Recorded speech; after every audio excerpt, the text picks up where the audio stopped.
خصصت الجزيرة الإخبارية حيزاً هاماً للدولي المغربي أشرف حكيمي بالتزامن مع عيد ميلاده الذي يصادف كل 4 من شهر نوفمبر، وذلك قبل أيام قليلة من انطلاقة فعاليات كأس العالم.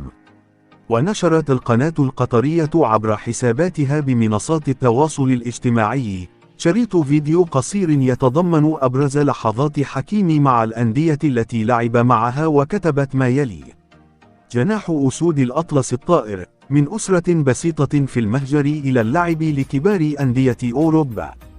سلاح المغاربة في مونديال قطر، أشرف حكيمي. ويعتبر حكيمي من أبرز النجوم الذين سيؤثثون مشهد كأس العالم المقرر انطلاقته في 20 من شهر نوفمبر الجاري بقطر. وانطلقت مسيرة ابن وادي زم من فريق ريال مدريد قبل أن ينتقل إلى دورتموند الألماني ثم إنتر ميلان الإيطالي، وحاليا يحمل قميص باريس سان جيرمان.